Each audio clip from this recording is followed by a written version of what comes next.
Hi, we're here in Truth or Consequences, New Mexico. I'm here with the mayor, Ralph Hechler. Ralph, how you Yes, doing? I'm good, sir. How are you? I'm Nice to doing see well. Yeah, thank you.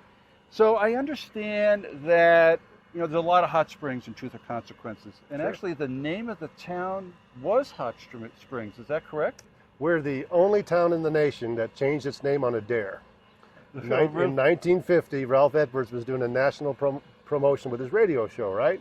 And he wanted to dare some city in the United States to change their name to Truth or Consequences. Of course, we raised our hands.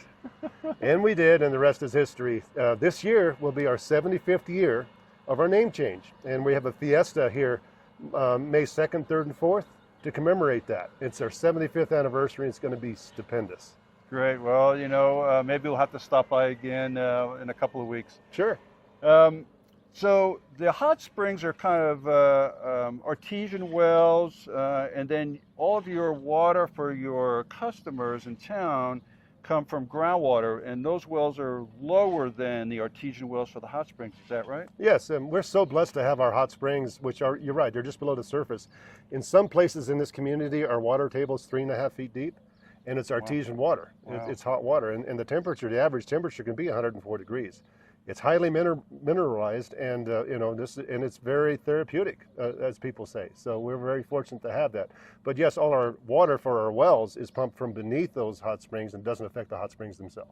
So you have about 3,000 connections, about 6,000 folks. Do you find that you have increased the population, or like from tourism in the summer, or is that pretty consistent with the number of people you serve?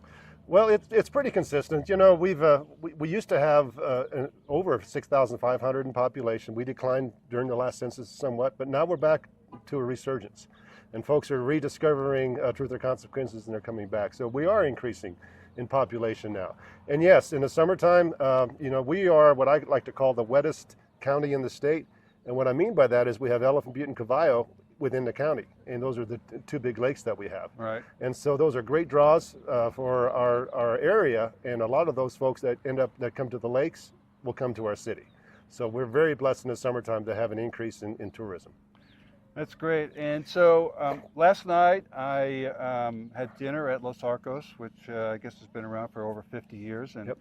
and ran into Bobby Middleton, and he told me a story that a lot of the pipes have been replaced in town recently, and the pressure at his house went from 60 psi to 100 psi. What's the city's plan for replacing pipes? Wow, it's a long question, and what I mean by that is that we have a plan now. The state's been very generous with us. We were very fortunate to receive what we call Colonia's money. The Water Trust Board has also been very generous to us. We're going to be spending between 50 and 60 million dollars on water line repairs over the next 3 years in Truth or Consequences. Wow. That's going to take a very comprehensive and detailed plan for us to get through it, because we have several funding sources. But in all, the big picture of it is that we're going to replace over 80,000 linear feet of water line, and anything from galvanized pipe to standard PVC. Heck, we still have some old wooden pipe laying around here in some places that are over 80 years old. Obviously, we're going to take the worst pipes first and replace those, and then we'll see where we are in a couple of years. And then if we need to go back and try to ask the state for some more money, as generous as they've been in the past, I'm hoping that they'll be generous for us again in the future and help us get this thing done once and for all. So a lot of times when there's a lot of minerals in the water, you get tuberculation in the pipe. Do you have? Can you show us what the pipe looks like? Yeah, let's have a little show and tell. Thank you, Kerry. So this is one of our water lines. This looks to be is that a 4-inch line? 6 inch. Maybe a 6-inch line, and it looks like it's about 55% occluded. We've had some water line in the city that's 80% blocked.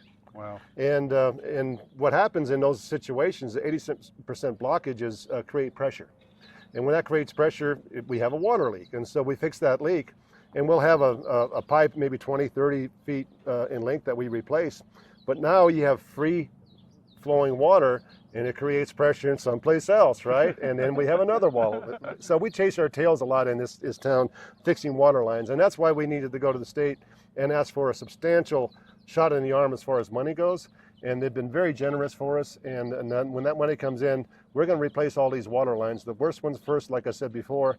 And when that happens, I think it'll just change the way the city flows, if you pardon the pun. You know, it's a game changer for us. That's great. You know. So I know the state's also has provided some funding to help you look for leaks. We're out here in Asterra using their satellite leak detection technology, has been boots on the ground for the last couple of days. They've already found 31 leaks in the 2 days. Half of them are on customer side, half of them are on the distribution side, the utility side. So, you know, I find that a really excellent connection that you have with the state, that they're really helping out the localities deal with their water supply issues. Yes, and you know, before Asterra came around, we found leaks the old-fashioned way, right? We waited till there's a wet spot in the ground, or we have a customer complaint, or we have other issues that manifest themselves. You know, we lose probably between 20 and 40% of our water due to leakage before we even see it at the meters. And so finding these leaks ahead of time saves the city water, it saves us time. And this for us is really valuable because we can actually fix those leaks before we see them above ground. And God knows how many thousands of gallons of water we lose because we don't see where the leaks are. This is perfect for us, and this will really help us out.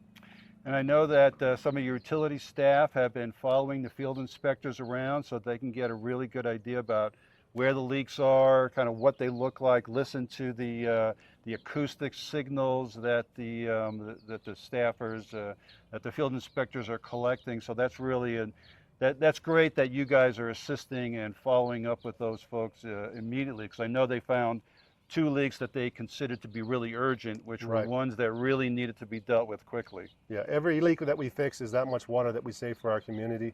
And it's so nice to be able to be on the grounds with folks like Asterra with new technology, to know that technology exists and that we can rely on those things in the future. So we really appreciate that. Well, great. So this was really fun for us to come down to Truth or Consequences, and you know, we'll hopefully be back for your big fiesta. Thanks so much. I hope so. Thousands of folks are going to be here. And just one more plug for Fiesta. We have a band coming called Metalachi. And if you can think about heavy metal and mariachi together on the stage, it's going to be awesome. I got to tell you, I've actually seen them. Oh my gosh. All right. Well, then you know what I'm talking about. All right, great. Nice Thanks a lot, sir. Yeah. Thank you. Take care. All right.